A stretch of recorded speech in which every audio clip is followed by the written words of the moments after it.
Hello, everyone. Thank you for being here. I'm Evvie Lionheart, and I'm thrilled to be here with you all today for this free educational webinar. We're here to explore a topic that is really close to my heart. It's the intersection of race and authoritarianism, or coercive controlling relationships. And that's a heavy topic. It is. Coercive controlling relationships or authoritarianism could include a relationship with a person, a relationship with an employer, or a relationship with an organization, even a government. So we'll be exploring some ways we can identify coercive control, and in particular, the vulnerability and impacts of coercive control on Black folks and brown-bodied people of the global majority. So we're going to be looking at it through a racialized lens.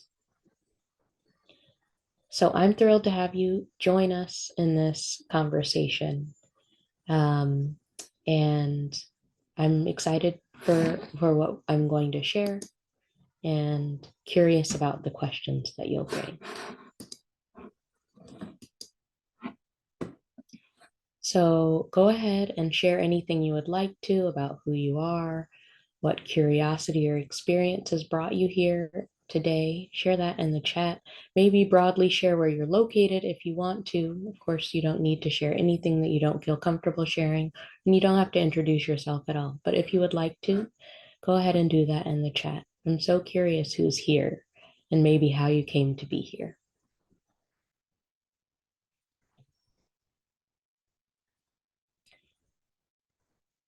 So I have spent much of my last 5 to 7 years, I would say, in the field of support and helping people. I began my career as a social worker, working with children and families. And then I moved into working in mental health with children and pediatric inpatient treatment. And then I moved to working in higher education and supporting adults who are first generation college students in community college.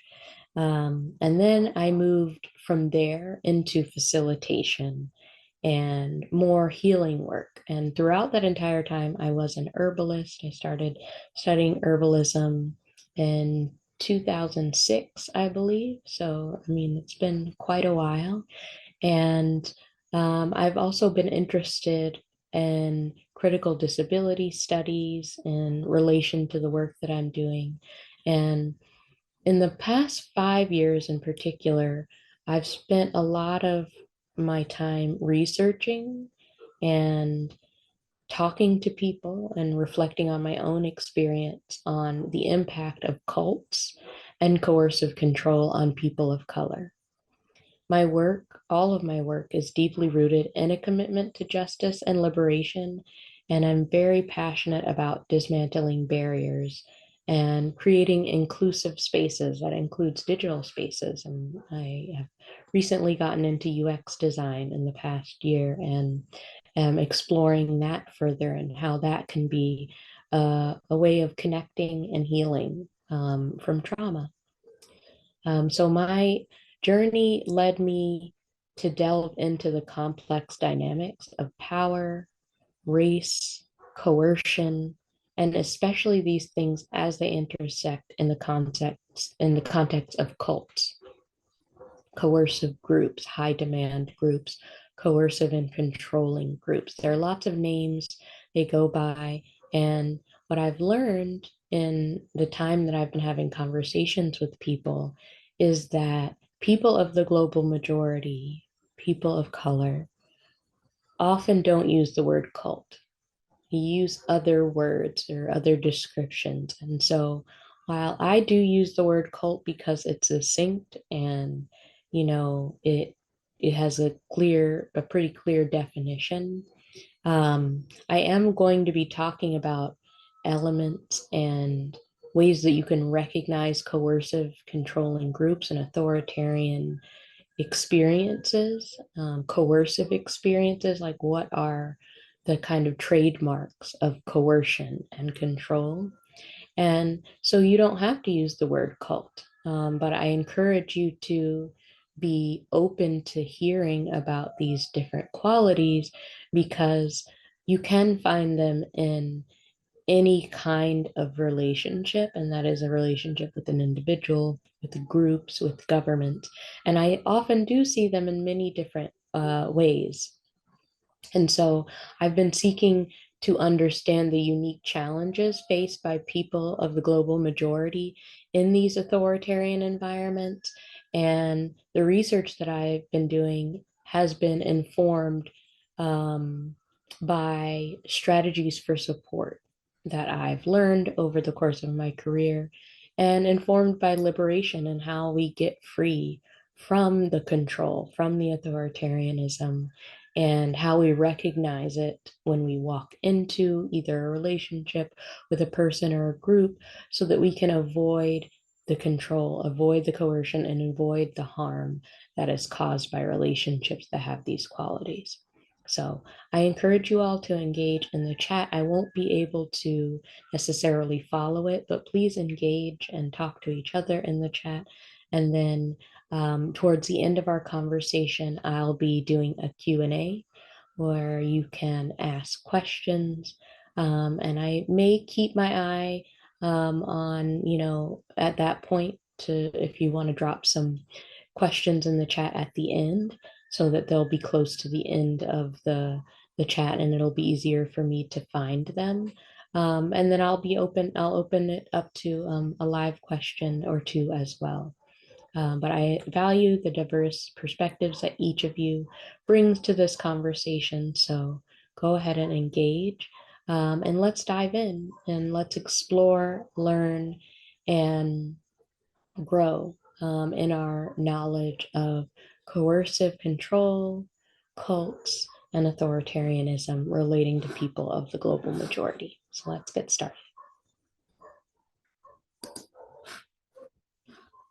So this webinar, the highlights that we'll be talking about are intersectionality and oppression, learning how racial and cultic oppressions intersect, how that worsens the experience of trauma and isolation for cult survivors who are of the global majority, for people who are living in Black and brown bodies and have had the experience of a coercive controlling experience with a group or with an individual and even with the government.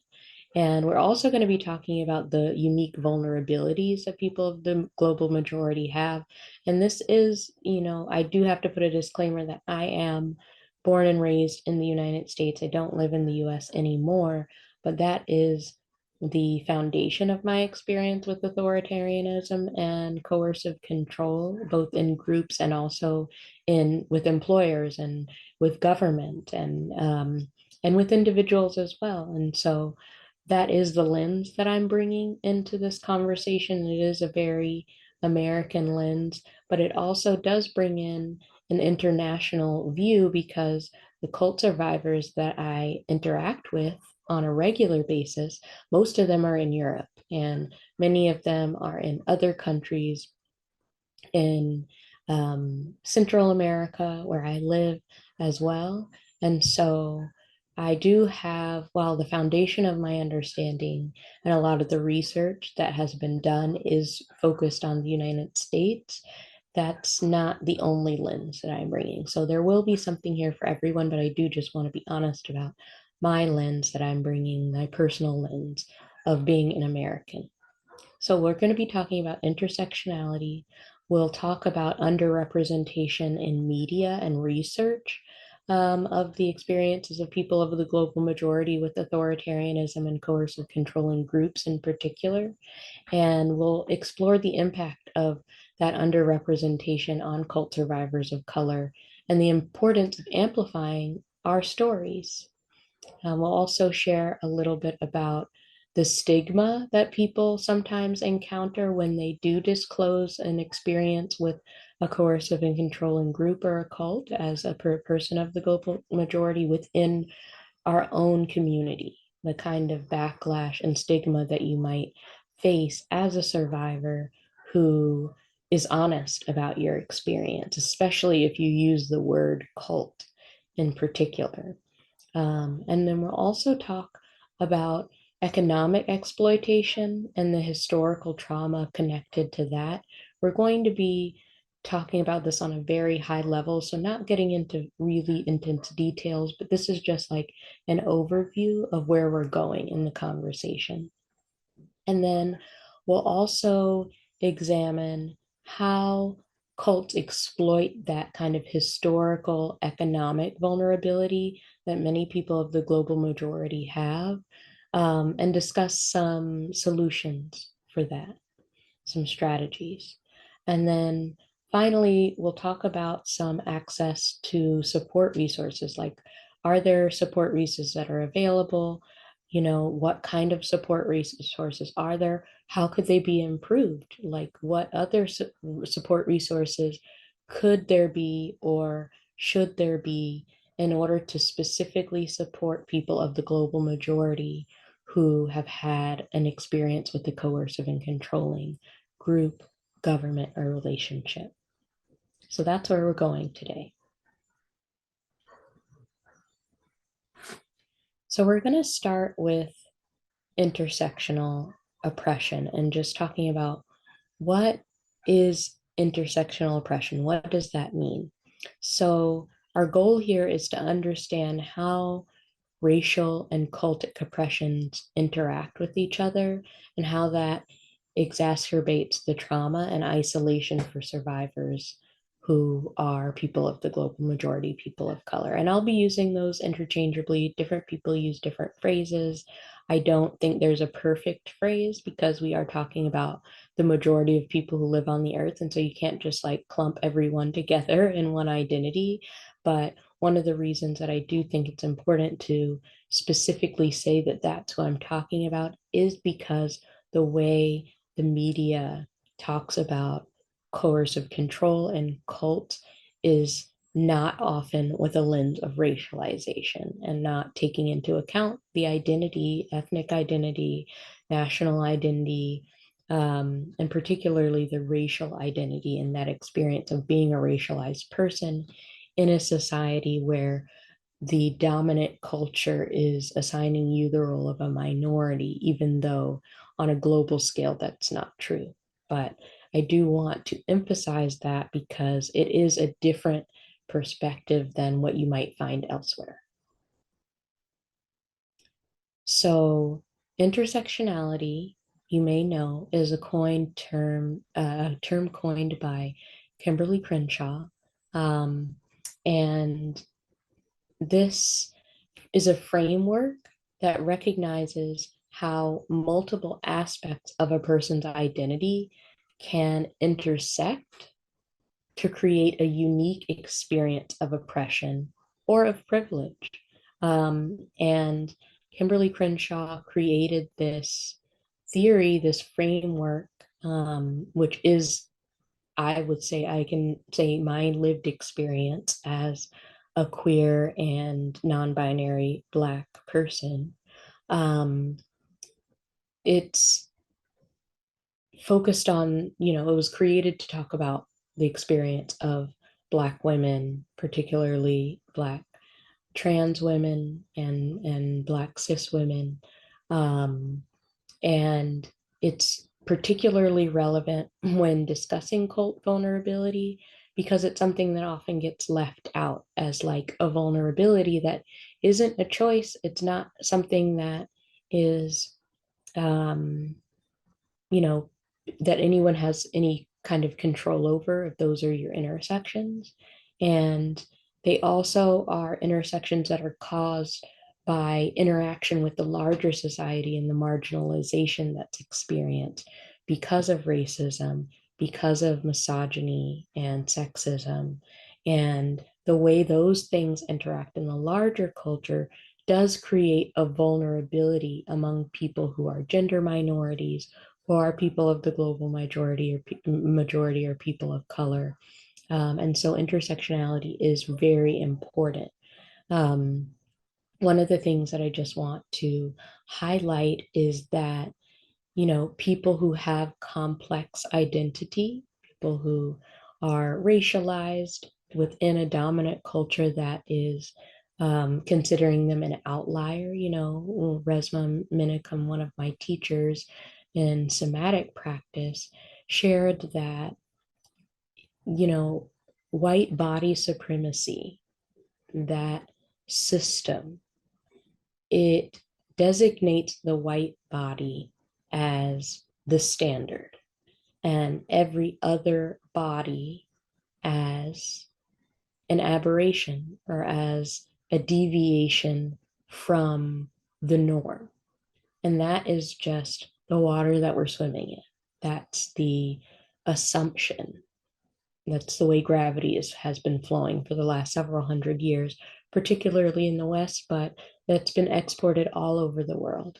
Um, and so that experience of marginalization, which literally is like being pushed out to the edge of society because there is this focus on the white body as the supreme standard of humanness, really, um, it does create a vulnerability for people of the global majority who are living in an environment where they're receiving that kind of socialization and treatment, um, because cults and coercive controlling groups often prey on individuals, intentionally target individuals who feel marginalized or misunderstood by society.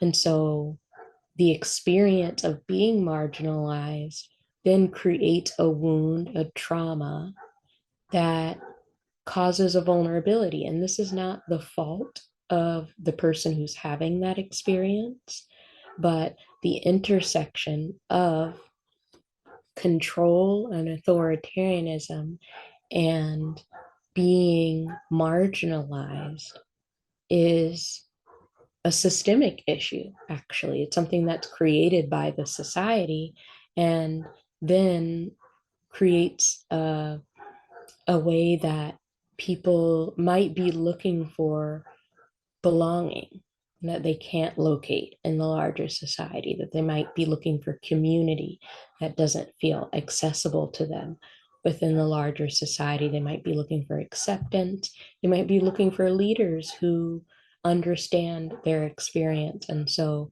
that can create a susceptibility to a group, a person, who comes along and expresses understanding and perhaps even a solution or a relief from the experience of marginalization by saying, here's a group, here's a place, an interaction, here's a relationship that you can develop that will give you relief. And the relief is a need. It is a valid need. It is necessary. And there should be places where relief is present for people who are marginalized in whatever identity that is marginalizing them, whether that's their gender and identity, whether that's their sexuality, whether that's their race or ethnicity, whether that's their immigration status. That relief is a human right and justice to live in a world where you're not experiencing that type of exclusion from belonging is a human right. And so there's an element of truth in perhaps a group or a leader expressing this. And some of these groups are perfectly fine, they're safe and legitimate groups, and some of them are not. And so that's why it's important, to be having conversations like the one we're having today, so that we can identify, like, what are the warning signs? What are the red flags? If you recognize that, hey, I have this intersection. I am a person of the global majority. I am an immigrant. I am queer. I am trans. I didn't realize that that created a vulnerability, but I do experience lack of belonging. I know that's true for me. And my perspective is a little different because I was born and raised in a cult and in a very coercive, controlling, fundamentalist, doomsday, Bible-based group. Um, and so I have the experience of what it's actually like to be born and to grow up in a group like that. But the truth is that the group that I was born and raised in, one of the things that drew people like my parents, like other people who look like me, other Black folks and brown folks, what was drawing them to the group was actually a teaching within the group and a practice within the group of integrating that the church, there's a saying, and I have no idea where I heard it, but if you are familiar with maybe the origins of this, please share in the chat. But I have heard, it's said in the US that the most segregated day of the week is Sunday because people are segregated in churches. And so it was a radical thing in the 80s for the Christian group that called themselves a church, that my bio parents were recruited into. It was a radical thing for them to say, like, hey, we integrated. There were Black churches and there were white congregations, is what they called themselves. And in the 80s, a teacher, Marshall Peeble, came through and he talked to them about how segregation was sinful and that he felt that, he was like, what do you think there are different heavens, one for white people and one for Black people? And so something happened within the group that caused people to decide, hey, we're going to integrate. And of course, there's all sorts of other cascading impacts of that, including the whitewashing of the Black churches in the region, which of course was never addressed or never, there was no accountability for that. But they were able to hold up this choice to integrate the churches in that area as something that was making them different and better than other churches. And so that did draw in people who were looking around. My bio parents were baby boomers. They grew up as teenagers during the civil rights movement. They were born in the 1950s. And so encountering a group that says, like, hey, we're integrated, I can see why that would be appealing to them as a place to like raise children in what was, you know, told to them as like a haven away from the segregation that you would experience in most other environments like that in the South. It was a very radical thing. Um, and so that was a vulnerability that they and many other people like them had to being recruited into the group that I was raised in. Um, there are also, I come from also a mental health and a somatic background. And one of the things that has been being raised up as something to pay attention to is intergenerational trauma and how we inherit trauma epigenetically, literally through our genetics, where our parents and our grandparents and our other ancestors have had experiences with enslavement, with being trafficked from their home and separated from their lands, with forced labor and the coercion involved in that, and the ongoing coercion around violent coercion that was used in enslavement and even after enslavement was finished, and during Jim Crow, and the violence of that time, and honestly of the time that we're in now. um, and so that experience of marginalization, of violence, of control, authoritarian control, was a systemic experience that all Black people, all Indigenous people, um, that many people of the global majority experienced in the United States. And that had an impact on their DNA and what they're passing down. And so, as people born today, even though that wasn't our lived experience, we have inherited the consequences of that. And we can experience symptoms of those traumas that they experience. And that's a whole other discussion. As an herbalist, I do have a lot of reflection in my practice of interacting with Black folks of like the same illnesses that many of us experience intergenerationally. And, how do we acknowledge those? How do we not hold that as like something that's wrong with us, but something that happened to us? And then, understand that there's additional trauma that you experience in the medical industrial complex when you are having symptoms and they get blamed on you, on your lifestyle, on your choices, when really this is something that was done to our people through the society.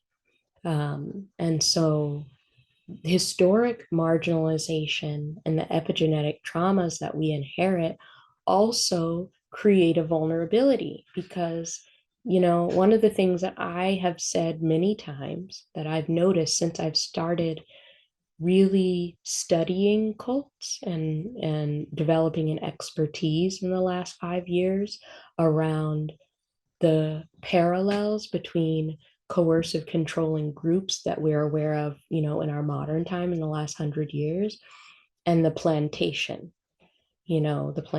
where there's a leader, there's a master, and then there's an overseers, kind of like a middle management, and then there's a hierarchy, right? A very rigid hierarchy. There's an authoritarian hierarchy, and in a plantation, the master has total control, and there's nothing that you can speak against the master. You have to be very, very careful about that because there are violent consequences to being seen to be out of line or out of your place. And so just think about the inheritance of that within our DNA over hundreds and hundreds of years, and how eventually people became accustomed to that because that's all they knew, that's all their ancestors had known for generations, and that's all they anticipated going forward into the future. And so they had developed a kind of being accustomed to that, to feeling that, and and then when you encounter that in a workplace, in a relationship with a person or a group, it might not set off your flags. It might not set off those alarms because your body is saying, oh, I recognize this. I'm used to this. And that's scary. That's scary to think about, especially because the representation of cults within media, within the research, does not acknowledge this vulnerability. It doesn't acknowledge the parallels between the plantation and these very high demand groups. Um, and it doesn't acknowledge the legacy of colonialism that's played a role in Black and Indigenous people's experiences, particularly the experience of queer and trans folks, and the colonial imposition of binary gender and of the roles that the genders should play, that they're forced to play. And so there is more about this, but this is, a high level overview today. So this is just an introduction to get you kind of thinking like, I hadn't thought of it like that before. I hadn't realized that that's something that I inherited, that that's an intersection, an experience that I have as an individual, or of people that people who are in your community, people who are a part of your family, perhaps. And so we've already kind of touched on the underrepresentation of people of the global majority in media, and cult media and media about these coercive groups. Um, and I do want to talk a little more about that, about the impact of the underrepresentation on cult survivors of color and the importance of amplifying the stories of people of the global majority who have experienced authoritarianism and coercive control. Hey everyone. So I'm running into some challenges with some background noise, I'm sure you noticed, so I'm going to go address that. I also think this is a perfect time to take a 5-minute break to give our bodies and especially our nervous systems and our brains a little breather. This webinar is 90 minutes and it's some heavy information, especially for those of you who are survivors of trauma, both personal and historical. And I know that this can be very activating, so please take a minute to tend to and take care of yourself. Let's take a break, stretch, get something to drink, look out the windows if you can, and then we will come back at the 5-minute mark. I'll set a timer for the last minute so you'll know we are starting again, and then we'll continue with the second portion. And of course, if you need to take a longer break than that, you can absolutely, and then come back and watch the rest when the recording is released. See you shortly.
Right. So getting back to underrepresentation in media and research, um, and my experience. So I was born and raised in this group, and around, I would say, like my early teens, I started noticing that something was off and having a lot of questions and noticing that my questions weren't welcome in the group, that there was punishment. There had been punishment for since I was very young. Like I often tell a story of getting kicked out of Sunday school when I was 5 years old for asking too many questions. And that's like the first kind of clue, like, oh, maybe this is something's up with this group. Like you're kicking a 5 year old out of Sunday school because they're curious. And so I had that curiosity. It never really went away. I continued to have questions. I often didn't ask them out loud because I learned not to, but I would write. I kept journals and I would write about all the things that I was thinking about. And I do remember like having doubts, being like, there's just some inconsistencies here. And then I really dug my heels in because I think I was feeling so many doubts, and that was frightening because this is my entire worldview, right? Like, I don't know anything else. I haven't had very much experience with the outside world. And I've been taught that the outside world is this dangerous, frightening place. And so, when I got into my early 20s after I, was in college, I really had some moments with myself where I realized like I don't believe this. I can't continue to pretend. And so I did eventually leave, and in my early 20s, which was about 14 years ago. And so after that experience, I went years knowing that I had had an unusual experience, but really not understanding what my experience was.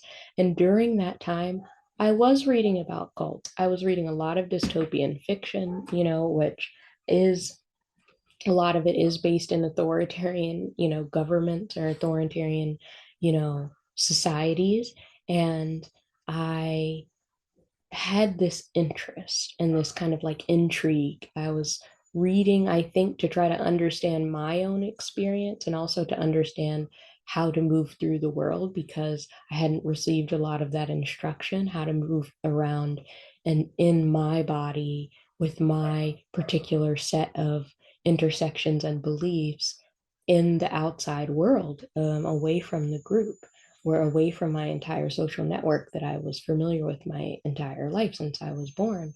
Um, and I was watching docu-series or documentaries. I remember reading a book about Jonestown, but the thing is that the way that cults were represented in the media that I was engaging with didn't show me that it could be similar to the experience that I had growing up. So for about 10 years after I left, I had no idea. 9 or 10 years, I didn't realize I had been in a cult.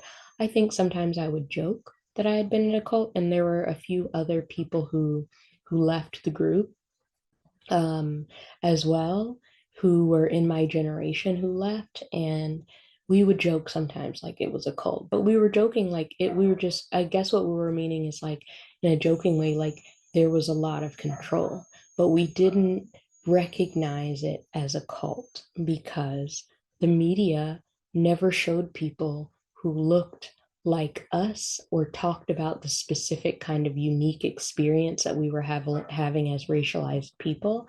And cults in media are shown to be largely a white thing, even when it's groups that are majority people of color. Jonestown, for example, is probably one of the most famous representations of a cultic group, a tragedy.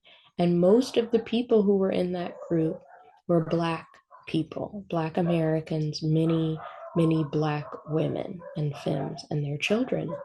And race was one of the ways that Jim Jones appealed to people by saying that they were going to create this like, racism free utopia in Guyana. And it's like, you imagine living during the 70s, the 60s, when you're seeing all of this tumult, and then this person comes and they're saying, like, I have a solution for this.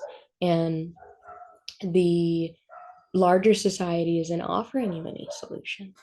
Um, I also just want to call to mind the Waco massacre, where that was a massacre, I mean, depending on what you believe, but certainly instigated by the US government and law enforcement. And within that context, I've never heard anyone actually, in any of the docuseries or any of the articles that I've read, talk about race and the factor that race played. I actually, for years, didn't even know that the Branch Davidians who lost their lives in that massacre were mostly people of the global majority. It was like at least 40, almost 40 people out of the 76 people. So just a little more than half. And that's not represented in the media at all. It wasn't represented during the standoff. I actually only discovered that by looking up the names of the people and finding a list that actually listed people with their names, their nationalities. So most of the Black people in that group were British Black folks. But even, in talking about what did this group believe, race doesn't come up. There's no lens of racialization. And, the way that ended, I mean, I actually have encountered some articles that talked about, oh, it would have been worse if there had been Black folks. And it's like there were Black people. There was a significant amount of Black folks who lost their lives in that massacre. And as a Black cult survivor, I didn't know that.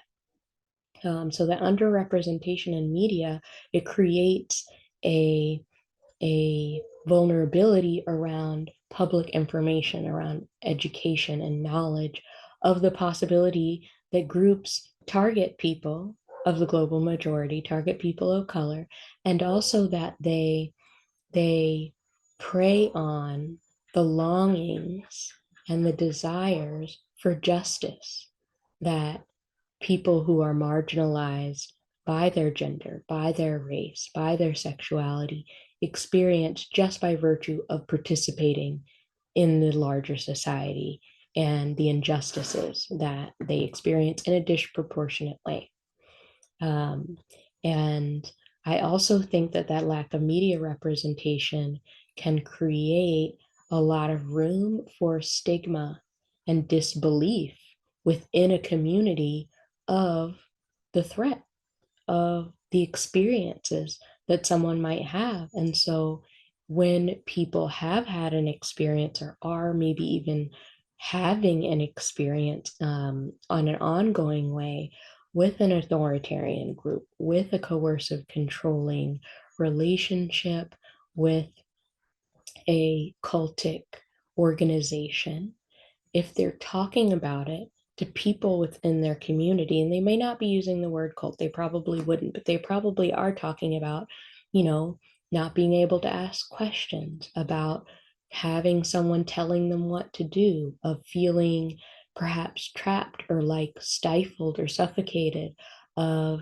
having their labor abused, being forced to work or being put in a role that is, janitorial, or, being asked to volunteer excessively, and maybe even being expected to volunteer, of being exploited financially, of being required to tithe, or being required to um, purchase, courses, or to donate money for something that is for a leader of the organization, or for somebody to donate money towards something that is of no benefit to themselves, where there's no reciprocity, where it's just a taking on the part of like an individual or an organization.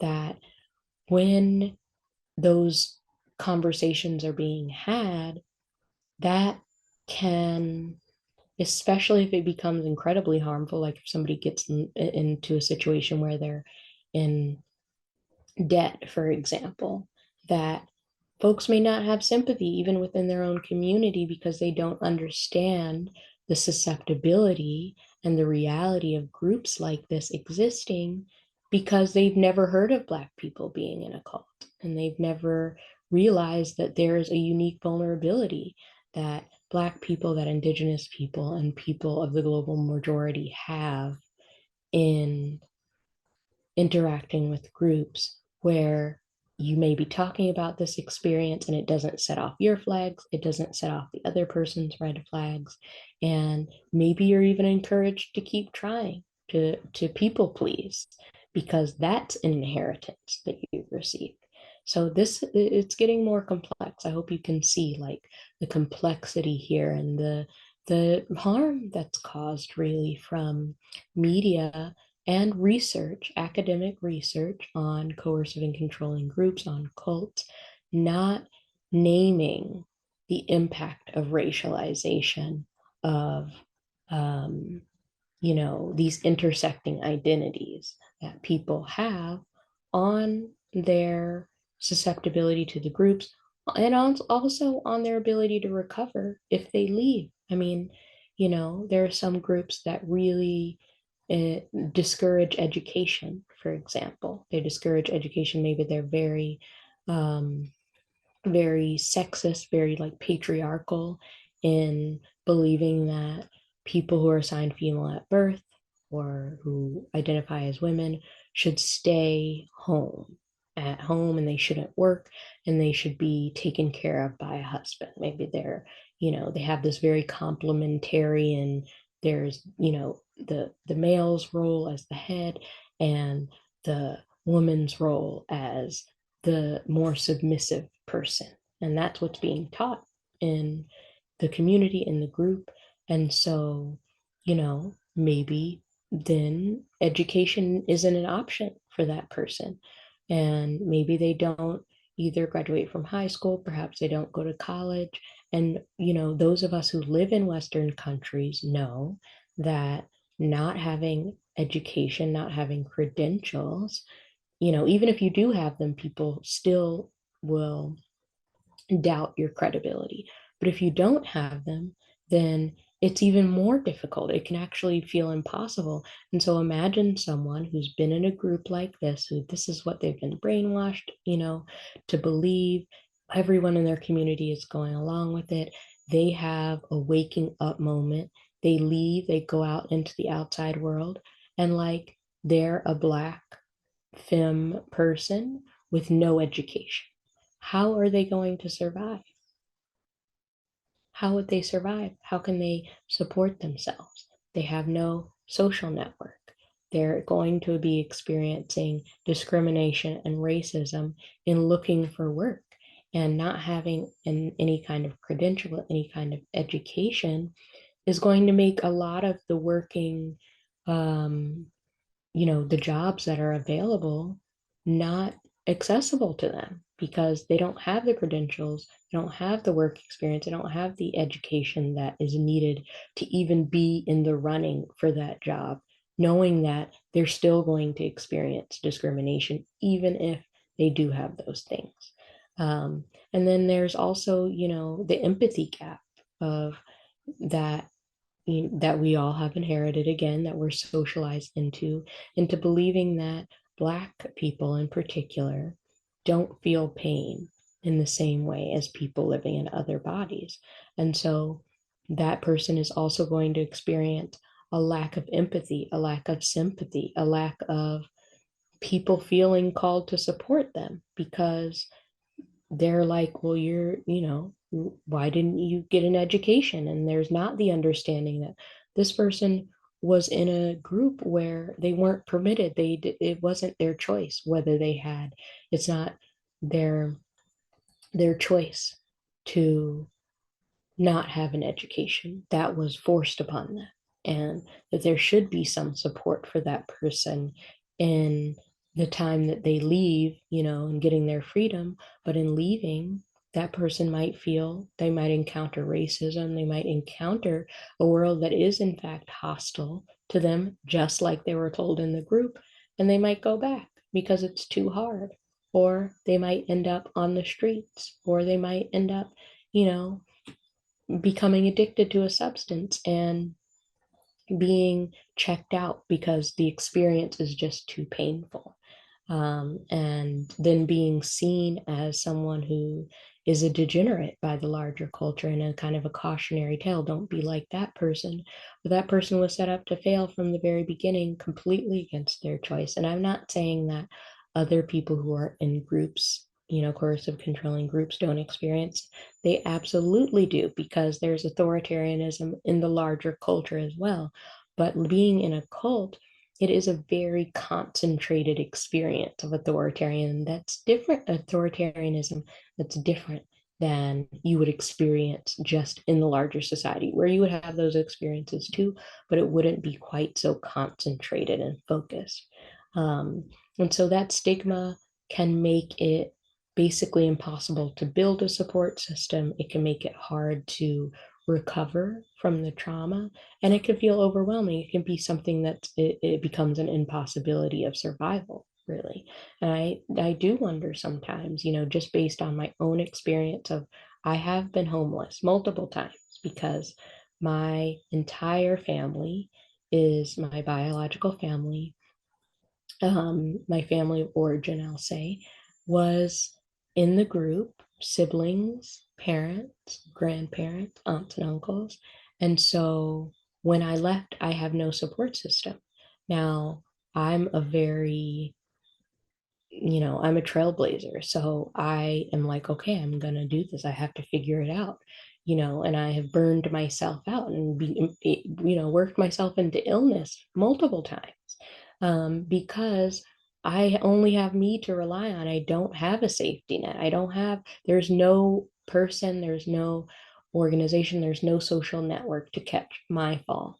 And I know that being my experience, and thankfully I did have the opportunity to get a bachelor's degree. Now, being in the group and the lack of education that I experienced did make it really challenging in higher education, and the lack of social skills and the support, because I did leave while I was in college, did prevent me, for example, from going to grad school right away, which was something that I actually was interested in, but I just didn't have the support that I would have needed in order to pursue that. And that has impacted me and the amount of money that I can earn and the way that I can support myself. And so when I encounter the normal challenges that any other person who hasn't been in a cult might experience, like being laid off from a job, but like becoming sick and not being able to work for an extended time. When I have those very kind of normal life challenges, instead of being able to go and stay with family while I ride out that low point or that challenge, I'm in living in my car because I don't have any another place to go. And I know I'm not the only one who has experienced that. I know for a fact that's not the case. So it's just like, think about this. Think about, we're digging more complexity here. Um, and so that leads us into the economic exploitation, because when you're in a desperate financial situation, you have no support, you have no safety net, you lose your job, you have a really high medical expense, you have an accident, for example, maybe you have property expenses, maybe your car is totaled, these are all things that could happen to anyone. And the vulnerability is that you don't have a support network of people to rely on to catch your fall, to be a bit of a safety net. And so coercive groups can also exploit that, which is tied to a historical economic trauma, historical um, vulnerability and trauma around scarcity, and the real fear that comes from the danger of not having savings, not having a supportive safety net, and not having ever had the opportunity or even been taught how banking works. How do you, like, what is the value of money, like just being out in the world for the first time as an adult? with no knowledge of this because you've never been taught, because in the group you were in, you weren't supposed to know that. The person, if you're like me, assigned female at birth, then from birth, the expectation was that I would marry a man who would work outside the home and he would manage the finances. So why do I need to know anything about money or jobs or any, savings, about retirement? I don't need to worry my head about that because I am never going to have to need that knowledge. And so I didn't have that knowledge, and I've had to learn it as an adult. I've had to seek it out, and I've encountered misinformation, and I have experienced the struggle of like knowing that there's some knowledge that would be helpful, but not knowing where to access it and not having anyone to ask. And so that does become a vulnerability, regardless of whether you've been in a cult or not, if you're a person of the global majority, because society is actually set up to to disproportionately cause you to end up in that situation more so than somebody who's not experiencing racialization in the same way. Um, and there can be, I when I think about, for example, the prosperity gospel that is taught in many groups, not just religious groups, like I see this in personal development groups as well, this idea of, you know, a leader or an organization saying, like, give us your money and you're going to get it back tenfold, and the desperation of someone who is like, I'm not surviving. Like, I'm scraping by. I'm, you know, I'm living in my car, and someone having access to that person, because many of these groups are targeting people through the internet, through social media now, and them saying, like, we have a solution for you. We give us your money and it's an investment. That's something that I've heard. And the flag's not going up because scarcity is something that's familiar, because you've inherited trauma around poverty generationally because of the marginalization of your people. And then you get pulled into one of these groups and you're giving your money now being exploited by this group in a similar way that you may have been exploited by, a sharecropper who owned the land that you were sharecropping on, you know, and the extortion of predatory loans and the trauma around losing your property because of that. And so it's I hope you're starting to see, like, there's a pattern here, that there's a patterning that does create a susceptibility, because these things might feel normal in your body when you encounter them, and it won't necessarily raise the flag as like, oh, this is wrong, like this shouldn't happen. um, and the final thing that I'll say as we move into the time for the Q&A, because I do want to make sure we leave time for that, is that the access to support and resources is very, very limited. I would say, depending on the country you're in, especially if you live in a country that doesn't have really good safety nets, and sometimes in Europe and, UK, because there's a little bit more of a socialized support system that's created by the government, there can be some support for people of the global majority who leave, especially if coercive control is recognized as like something that's illegal. But that's not the case in the United States. That in the US, I would say, like, unless you get lucky and someone, or like there's a community of people who care and are going to support you, you're on your own. There is no support. There's no financial support. There's no, you know, place that you can go to like recover and like get, get back your sense of self, or maybe even just identify your sense of self for the first time if you were born and raised. There's no rest, for anyone. But there's no rest for someone who's experienced this kind of trauma. And there's often no sympathy either. And so there really needs to be additional research done, additional, representation that's shown so that the need is evident. And then those resources can begin to be allocated to support survivors of the global majority in culturally appropriate solutions. It is very common for people who leave coercive controlling groups, especially if you're born and raised and you leave when you're sort of young, or maybe, not necessarily young, because some folks who have gone on to become researchers did leave in their 30s or their 40s or 50s, and they went on to study and get a PhD in studying coercive control. That's a common path. And most of the cult experts that I've encountered, that has been their path, whether that meant going, to graduate school to become a therapist or going to graduate school to do research. But there's not an acknowledgement that there's barriers to that for people of the global majority, where these systems weren't designed for us. And they often create artificial barriers that other people will not encounter. And so going and doing research, which is something that I've been interested in for years, that I have tried to get resources to be able to do more research, particularly about this topic.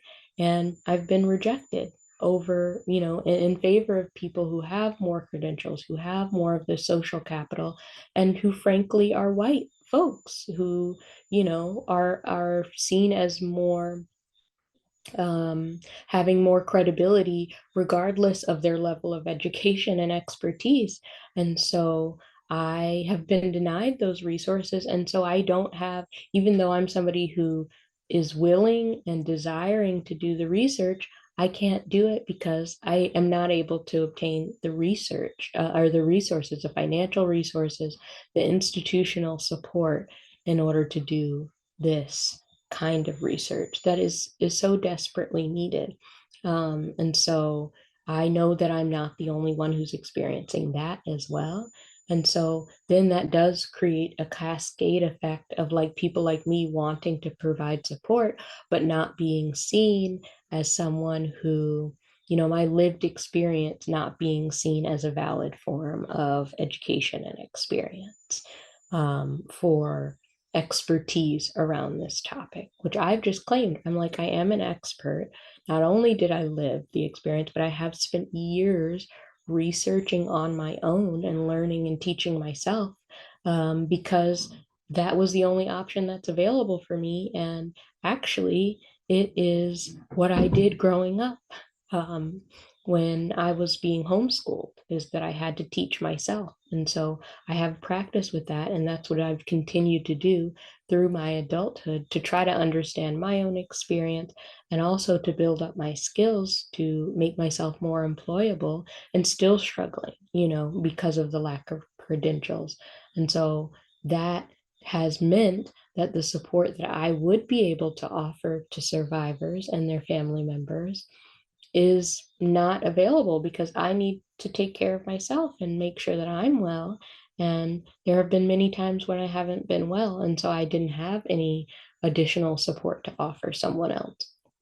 But had I been cared for, had I been able to access the resources from the fellowships that I applied to, for the grants that I applied to, then there might be more support that's available.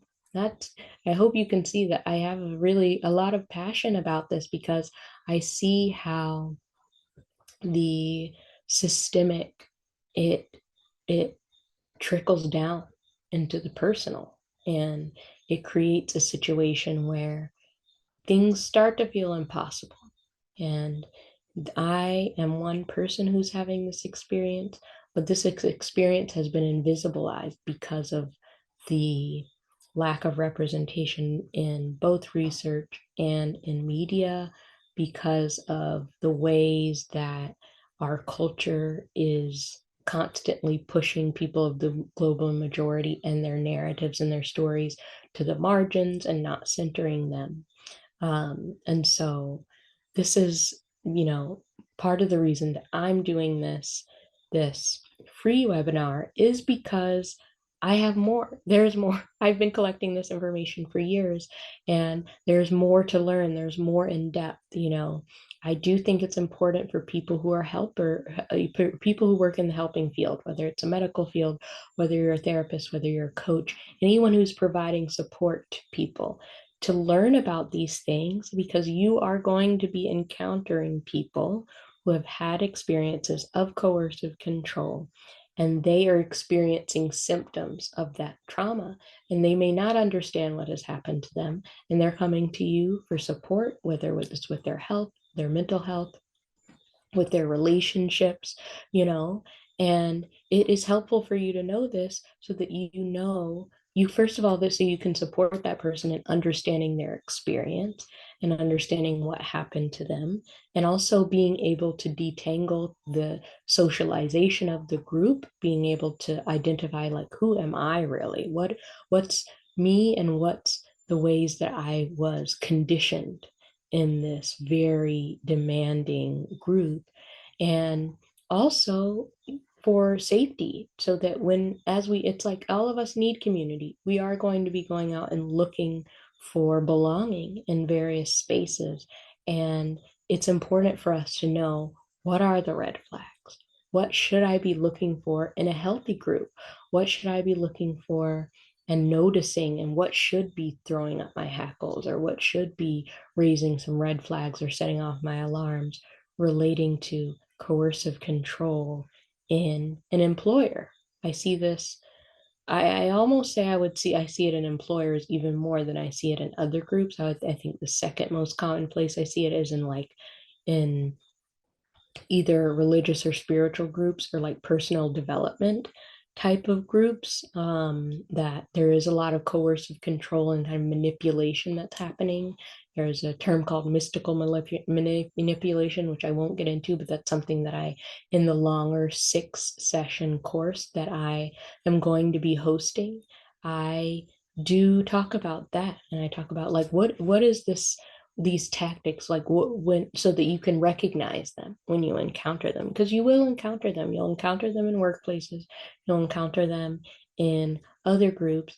And you're if you haven't had um as much interaction with these types of manipulations, it might set off your alarm. But I really believe that there is a cult for everyone. And by that, I mean that there is some version of a group that would appeal to you, that would be, you know, speaking to a desire that you have, and that it can create a susceptibility.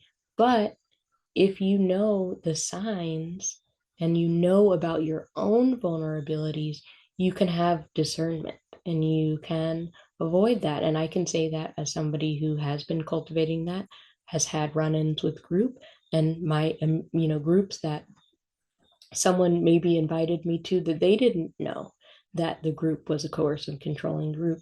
And then realizing, like, something doesn't feel right about this, and having developed enough trust in myself to walk away very early without getting deeply involved. And I don't have to know or prove that it's a cult to myself in order to walk away. All I have to know is what it feels like in my body when I'm encountering that feeling of coercion and control. Like, what does that feel like? What are the sensations? What are the images? Like, what's happening with my body internally that's telling me something is off? And then to just trust that and leave. And that is something also that I work with folks on, developing that sense of embodied discernment around coercive control, whether that's in relationships with individuals, with groups, organizations, or governments. So I'm going to stop there. I could keep going. I have, 6 90-minute sessions of this, and this is just the one 90-minute session, but I do want to leave some time for questions. And so we'll pause there, and then we'll look at what questions that we have. thank you so much for listening and for being here. And please go ahead and start putting your questions in the chat so that we can start answering those, or and look and see if there are some themes so that we can get some questions answered. And then at the end, I'll after the question and answer, I will share more about some of the offerings that I have available to, a course that I have that is in teaching about coercive control, specifically from a racialized lens, and also about recovery from that, and also support that I offer to people who are survivors, as well as, looking for collaborations with other folks who can support funding for this support, because I know that people who have experienced coercive control who need the support may not have access to the resources to compensate me for the labor that I'm doing to support them. And I do need to be compensated. I'm not going to consent to my own exploitation, but that doesn't mean that the people who need to be supporting that work need to be the people who are participating in the support. That people can support me and can support Emergent Phoenix, the organization that I'm doing this work through, so that there are scholarships, so that I can be compensated appropriately, so that I can be well, so that I have my cup full and I'm not living in my car, and because I'm not going to, be providing support to folks if I'm not taken care of. And I don't mean in an extravagant way. Like I want to live a simple life. It's part of the reason why I left the US, because the cost of living is less in other countries, and I knew that there's maybe less individualism, and so it might be easier for me to have a support network in a different country. And yet, capitalism is still a thing. I still need to be supported in order to be able to provide support to others. And I think that that's something that we as a community, if there are folks who are therapists, people who are writing grants, people who are part of organizations that can fiscally sponsor, if you have those connections, please send them my way, and please connect with me, because I'm really looking for that, because I just see the need for this, and I know that the larger dominant culture doesn't value it. And so right now, the support just isn't there. But there are people like me, I'm not the only one, who want to support. But we need to be supported so that then we can pour from a full cup instead of, pouring from an empty cup. So we'll talk a little bit about that. I'll share just a little bit, just a couple minutes about how you can support Emergent Phoenix and me, and what offerings that I have available to support you, whether you're a survivor, whether you're a family member, whether you're someone who's a concerned community member who just wants to learn more about this and be able to recognize it, so you can support yourself and other people in your community to recognize coercive control and also to recover. So we'll go there after the question and answers.